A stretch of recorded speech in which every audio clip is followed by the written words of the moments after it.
안녕하세요. 사랑하는 나그네 교회 교회 여러분, 그리고 주의 말씀을 같이 즐거이 의거하는 그리스도 안의 형제 자매된 교회 여러분, 오늘 우리는 히브리서 2장을 읽습니다. 1장에서 우리가 읽은 내용은 예수 그리스도께서는 천사와 같은 피조물에 비할 수가 없는 지극히 높고 영광스러운 하나님의 아들이심을 교훈했습니다.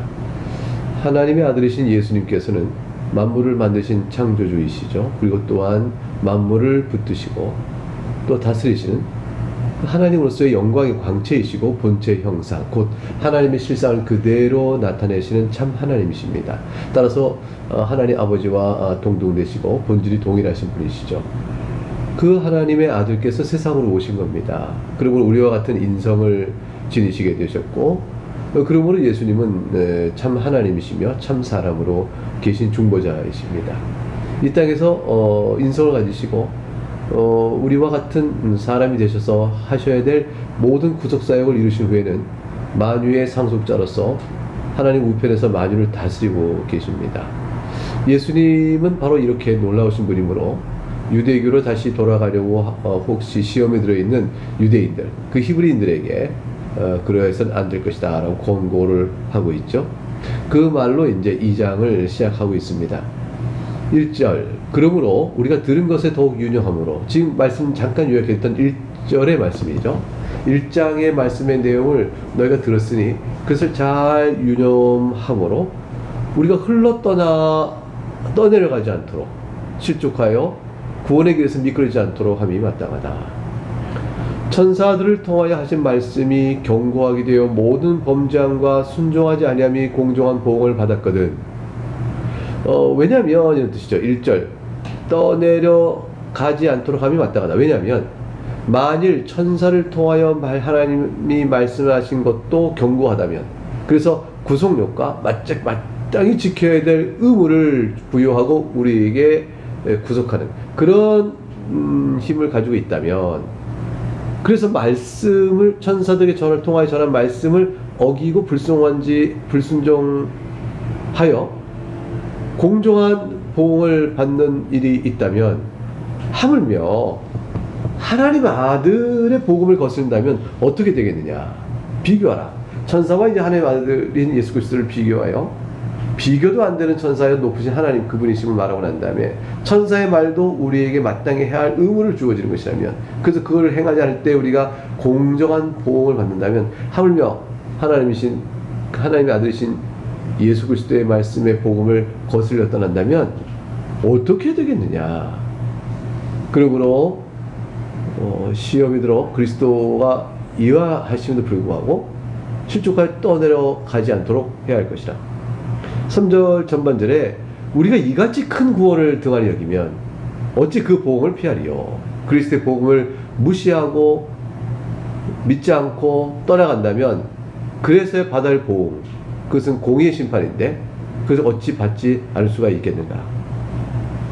자, 그런데 복음은 확실할까요? 그리스도의 복음이 확실하다면 그러겠지만 과연 그리스도의 복음이 확실할까요? 3절 하반절에 이어볼까요?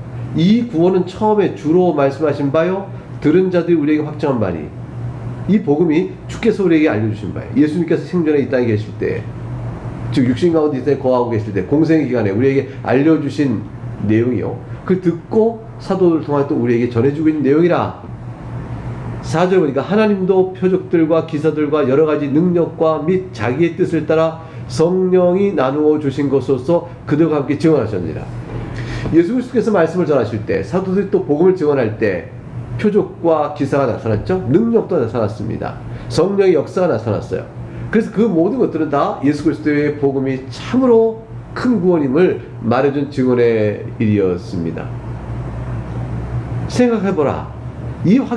이처럼 확실한 그리스도의 복음은 사람이 보기에 그리스도께서 사람으로 오셨기 때문에 천사보다 못한 거 아니야? 어리석게도 그런 생각하는 사람이 있겠지만 하나님 나라가 누구에게 주어지는가를 생각하라. 5절, 하나님이 우리가 말하는 바 장차 올 세상을 천사들에게 복종하게 하심이 아니니라. 천사들에게 속한 나라가 아닌 거죠. 그럼 누구에게 속한 것이요? 누구에게 복종하시는 것일까요? 6절 내용을 보면 그러나 누구인가가 어디에서 증언하여 이르되 사람이 무엇이기에 주께서 그를 생각하시며 인자가 무엇이기에 주께서 그를 돌보시나이까. 7절 그를 잠시 동안 천사보다 못하게 하시며 영광과 존귀로 관을 씌우시며 8절 전반절 만물을 그 발 아래 복종하게 하셨느니라 하였으니 어디서 누군가 증언하여 이르되 이렇게 하였다. 그 가운데 있는 내용 사람이 무엇이기에 인자가 무엇이기에 주께서 그를 생각하시며 그를 돌보시나이까. 그를 잠시 동안 천사보다 못하게 하시며 영광과 존귀로 관을 씌우시고 만물을 그 발 아래 복종하게 하셨습니다. 여러분 이것은 다윗의 시편 8편 4절 6절의 말씀이 인용돼서 히브리서에 쓰여진 것입니다. 그런데 히브리서 이 말을 왜 인용했을까요? 다윗의 시편의 8편을 이것은 사람을 말한 것이 아니라 다윗의 시편 8편 사실상 그리스도를 가리켜 적용하는 예언시라는 것입니다. 다니엘 7장 13절에 보면 그리스도께서 인자라 이렇게 말씀하셨거든요.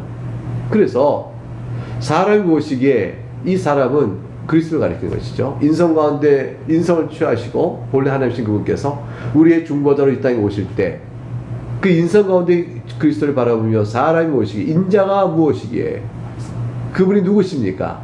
그분이 누구시기에 그를 생각하며 그를 돌보시랍니까? 이렇게 말하였다는 것이죠. 그러므로 사람으로 오신 하나님의 아들 곧 그리스도께서 잠시 동안 고난을 당하세요. 그 고난을 당하는 동안 천사보다 못한 것으로 여겨지십니다. 그 인간성에 와서 우리의 죄값을 치르시고 형벌을 당하시고 죽음을 겪으실 때까지 계셨던 주님은 천사보다 못한 상태로 계신 것이죠. 그러나 그의 순종을 통해서 모든 사람을 위하여 죽음을 맛보신 분이 되어집니다. 이와 같이 순종하여 죽기까지 하심으로 하나님 아버지께서는 그리스도를 영광과 존귀로 관을 씌우시고 만물을 그 발 아래 복종하게 하신 것입니다. 그러므로 그 나라가 천사에게 속한 것이 아니요 천사에게 복종하는 것이 아니라 오직 예수 그리스도에게 속한 것이요 그 예수 그리스도에게 복종하는 것이다. 이 말씀을 주고 있습니다. 그렇지만 아직은 만물이 그런 복종을 하지 않는 것 같은데 이렇게 생각할 수 있죠. 8절 하반절에 만물로 그에게 복종하게 하셨은즉 복종하지 않은 것이 하나도 없어야 하겠으나 그렇죠. 복종하지 않는 것이 하나도 없어야 할 것입니다. 그러나 지금 여러 믿지 않는 사람이 볼 때는 근데 복종하지 않는 게 허다해 있고 어떻게 만물이 그에게 속했으며 그에게 복종한다고 말할 수 있느냐. 8절 하반절에 지금 우리가 만물이 아직 그에게 복종하고 있는 것을 보지 못하고 그러고 있습니다. 왜 그럴까요? 왜 그럴까요? 이것은 재림 후에 이루어질 일이기 때문에 그렇습니다. 주님께서 승천하여 하늘의 우편에 앉아 계시면서 재림 때 이루실 그 나라를 바라보시면서 영적인 다스림을 하고 있기 때문에 믿지 않는 자들 눈에는 아직 만물이 복종하지 않고 있다 이렇게 보이고 있는 것이죠. 9절 읽어볼까요? 오직 우리가 천사들보다 잠시 동안 못하게 하심을 입은 자 곧 예수 그리스도께서 곧 죽음의 고난 받으심으로 말미암아 사람들 눈엔 창조주시오 또 하나님의 영광의 광채이시며 또 본체의 형상이신 그분이 인성 가지고 중보자로 우리 가운데 거하실 때는 죽음의 고난을 받으시니까 천사보다 잠시 동안 못하게 되신 것이죠. 그 죽음의 고난을 받으심으로 말미암아 영광과 존귀로 관을 쓰신 예수를 보니 이 말의 관계성을 아시겠어요? 예수님께서 영광과 존귀의 관을 쓰셨습니다. 무슨 뜻입니까? 만유의 후사로 만유를 다스리시는 통치권을 부여받은 왕으로 계세요. 근데 이 왕으로 오시는 이 승천과 하늘의 우편을 다스리시는 이 모든 일들 이것이 바로 그리스도께서 만유를 다스리시는 왕권의 가지심을 나타내 보이는 건데 그 일은 어떤 일을 통하여 먼저 있어서 이루어졌습니까? 죽기까지 주의 말씀을 순종하는 고난의 사역을 통하여 승기 사역이 있었던 것이죠. 그래서 죽음의 고난 받으심으로 말미암아 그런 것이죠. 죽음의 고난을 통한 복종 즉 그렇게 죽기까지 복종하시고 그 고난을 실제로 받으신 후에 영광과 존귀의 관을 쓰셨다. 그 예수를 보니 이를 행하심은 하나님의 은혜로 말미암아 모든 사람을 위하여 죽음을 맛보려 하심이라. 이렇게 하심으로 인해서 하나님의 은혜로 모든 사람들이 죽음을 믿는 자는 구원을, 못 믿는 사람들에게 그리스도를 믿는 자는 구원을 얻게 하고자 하시는 뜻, 그것을 이루기 위하여 예수님께서 죽음을 맛보신 것이다. 이 죽음을 맛봤다는 것은 영원히 죽음을 영원히 죽음을 겪고 계신 것이 아니라는 것을 의미하는 것이죠. 즉 부활하셔 그가 더 이상 죽음을 이기셨기 때문에 죽음을 맛보셨다, 이렇게 말하고 있는 겁니다.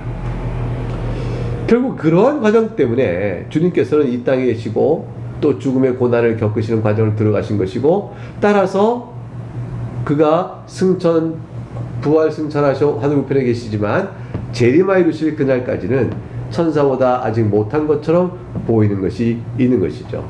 그러나 이미 왕권을 가지고 계시고 다스리고 계십니다. 그래 우리들조차도 믿음으로 그를 믿는 자는 은혜로 구원을 받는 일들이 있게 되어지는 것입니다. 10절을 볼까요? 그러므로 만물이 그를 위하고 또한 그로 말미암은 이가 많은 아들을 이끌어 영광에 들어가게 하시는 일에 그들의 구원의 창시자를 고난을 통하여 온전하게 하시니 합당하도다. 이 구원의, 우리의 구원의 원리가 어떻게 되어 있어요? 우리가 하나님 나라의 영광에 들어가려고 합니다. 그냥 들어갈 수 있나요? 죄인인데, 이 부패한 자들인데, 우리의 죄를 사하시고 우리가 받을 모든 형벌을 다 갚으심으로 의의 옷을 입히시고 그리스도께서 율법의 의를 이루신 그 영광의 모습을 우리에게도 또 나타내 보이시는, 우리가 다 의로운 자다, 이렇게 되는 일들이 우리 가운데 있게 하시는 그 일들이 있어지는 것입니다. 그 일들이 있어서 우리가 되어지니, 그런 일들이 우리에게 있어질 수 있도록 하기 위해서는 우리 자신을 대신하는 고난의 사역, 즉 대리 속죄의 형벌과 우리를 대신하여 의를 이루시는 모든 일들을 행하시는 구원의 창시자, 그분이 계셔야 하는 것이 마땅한 것이죠. 그러면 어떻게 그리스도를 믿는 성도들이 아들이 될 수 있습니까? 이 신비로움 11절에 이렇게 말하고 있어요. 거룩하게 하신 이와 거룩하게 함을 입은 자들이 다 근원에서 난지라. 그러므로 형제라 부르시기를 부끄러워하지 아니하시고, 이렇게 되어 있습니다. 거룩하게 하시는 이이신 그리스도와 거룩하게 함을 입은 자는 성도가 다 한 근원에서 났다. 그 형제라 부르시기에 합당하다. 어떤 근원을 의미할까요? 다 하나님에게서 나왔다는 뜻이에요. 물론 그리스도께서는 본래 하나님의 본체이시죠. 그리고 사람으로 있다 오실 때 오신 그분이 하나님에게서 오신 분이시다. 그분 바로 하나님이시다 라고 연결되어지는 것이고, 우리는 그를 믿음으로 하나님의 아들로 입양되어지는 것이죠. 그러므로 그것도 은혜로 말미암은 거예요. 그러니까 하나님은 은혜로 되어지니 우리가 입양되어 하나님 자녀되는 것도 하나님에게서 나오는 것이죠. 따라서 우리 가운데 사람을 시사 우리를 구원하시는 모든 일을 이루신 주님도 하나님으로서 우리 가운데 오신 분이요, 우리가 그 하나님의 은혜를 입어서 하나님의 자녀로 입양되어 가니 이 또한 하나님으로부터 난 것이라. 다시 말하면 자연과 세상과 인간의 스스로 하나님 자녀가 되는 어떤 원리나 힘이나 공로를 쌓아 된 일이 아니요 라는 것이에요. 오직 하나님의 뜻으로 말미암아 우리가 난 자들이다 라는 것이죠. 그러므로 한 근원이죠. 하나님 작정과 뜻, 하나님의 은혜로 우리가 하나님 자녀가 되어진 것이고, 그 모든 기원성은 하나님에게 두어야 하는 것이죠. 그러므로 인성을 가지고 이 땅에 오신 그리스도께서는 참 사람으로서 우리가 은혜로 입양을 입어 하나님 자녀가 되는, 예수를 믿는 사람에게 그를 은혜를 주지 않습니까? 그런 자들과 함께 형제라 일컬음을 받길 조금도 부끄러워하지 않으셨다, 이렇게 되어져 있는 것입니다. 이러한 뜻은 이미 구약에서도 계시가 되어 있었다. 이게 12절 말씀이죠. 이르시되 내가 주의 이름을 내 형제들에게 선포하고 내가 주를 교회 중에 찬송하리라 하셨으며, 주의 이름을 내 형제 선포하고 내가 주를 교회 찬송하리라. 이때 내가 내 형제에게 선포하는 것은 바로 예수 그리스도의 복음 선포 사역이죠. 사람으로 오셔서 주께서 택하신 내 양무리들에게 하나님의 은혜의 복음을 선포하고 그 주님을 함께 교회에 찬송할 수 있도록 하는 그러한 은혜의 복음의 역사를 이루시는 것입니다. 시편 22편에 22절에 있는 말씀이고요. 13절에 가면 또다시 내가 그를 의지하려 하시고 또다시 볼지어다 나와 및 하나님께서 내게 주신 자녀라 하셨으니, 이사야 8장 10절 18절이죠. 그래서 그리스도의 고난당하신 일은 바로 우리를 구원하여 하나님에게서 나음을 입은 우리들, 하나님 은혜로 나음을 입은 우리들을 하나님 예수 그리스도의 한 형제로 이렇게 이루어서 하나님을 찬양하는 그런 일 속에 우리를 불러오시기 위함인 것입니다. 그리스도의 고난당하신 목적은 우리를 형제로 삼으셔가는 은혜의 베푸심이지만 14절에 이 일을 이루기 위해서 하신 구체적인 사안들이 나와 있습니다. 14절 자녀들은 혈과 육에 속하였음에 그도 또한 같은 모양의 혈과 육을 함께 지니심은, 자, 인성을 가지고 이 땅에 오신 것이죠. 왜 하나님께서 사람이 되셔야 했는가? 14절의 하반절에 죽음을 통하여 죽기 위해 오신 거죠. 혈과 육을 지니시고 죽기까지 순종하시지 않습니까? 죽음을 통하여 죽음의 세력을 잡은 자 곧 마귀를 멸하시며, 죽음의 세력을 잡은 자 곧 마귀를 멸하시고, 첫 번째 또 죽기를 무서움으로 한평생 매어 종으로 선 모든 자들 우리들이었어요. 그 자를 놓아주려 하심이니, 그렇게 하여 그 일을 위하여 그리스도께서 죽기까지 순종하시고 죽음으로 우리의 모든 죄책과 형벌을 명케 해주신 것입니다. 심지어 이는 확실히 천사들을 붙들어 주려 하심이 아니요 오직 아브라함의 자손을 붙들어 주려 하심이라. 아브라함의 자손을 가리켜서 그래서 주님께서 형제다 이렇게 일컫게 되는 것이죠. 그럼 어떻게 이런 일을 하실 수 있을까요? 예수 그리스도께서 우리의 대제사장이 되시고 대제사장으로서 우리에게 이와 같은 일들이 있어지도록 하는 일에 수종을 들기 때문입니다. 17절 볼까요? 그러므로 그가 범사의 형제들과 같이 되심이 마땅하도다. 이는 하나님 일에 자비하고 신실한 대제사장이 되어 백성의 죄를 속량하려 하심이라. 주님께서 우리의 대제사장이 되어서 우리의 죄를 속량해 주고자 하실 때에 그 대상은 우리와 같은 형제가 되심이 마땅한 것이죠.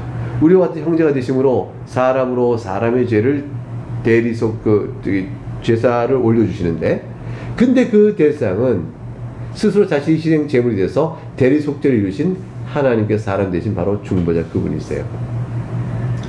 이 대제사장이신 예수님은 범사의 형제들과 같이 되심으로 우리를 대신하시는 대제사장의 역할을 행하시고 범죄의 죄를 속량하여 주십니다.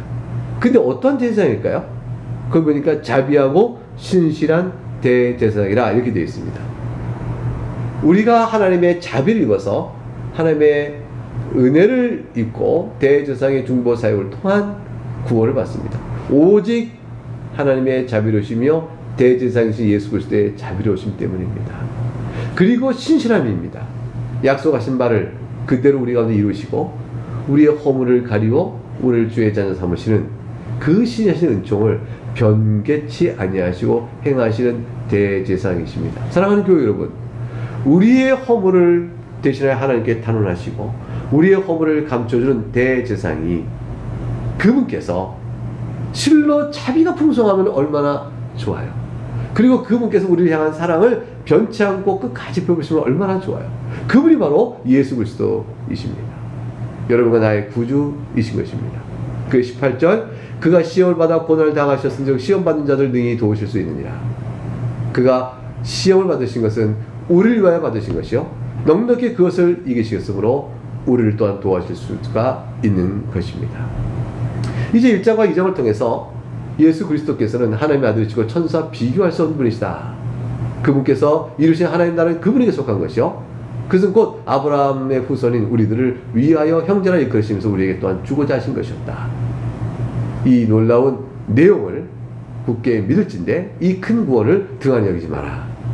천사에게 준 말씀이라도 불순종한 자에게 공정한 보응이 있었다면 하물며 이 큰 구원을 듣고도 떠난 자를 오죽하겠느냐. 유대 그리스도 유대 기독교인 가운데서 즉 히브리인 기독교인 가운데서 핍박과 어려움이 있자 그리스도 복음을 떠나는 어리석음을 보고 서도 이 히브리서는 경고를 하고 있는 것이죠. 연약한 우리들도 믿음에 떠나지 않아야겠습니다. 교회에 나와서 믿음 생활을 한다고 했다가 이내 곧 일상 속에서 어려움이 좀 닥치자 또 의심이 들어서 예수 그리스도 믿는 믿음의 구원에서 떠나는 어리석은 자가 되지 않아야 할 것입니다. 오늘 주의 말씀을 마음에 담으면서 나 같은 자도 허물을 가리시고 속량하시기 위하여 신실한 자비로우신 대제사장이 되어주셨구나. 우리 주 예수 그리스도를 함께 찬양하는 은혜의 하루가 될 수 있기를 바라겠습니다. 내일 다시 뵙겠습니다. 감사합니다.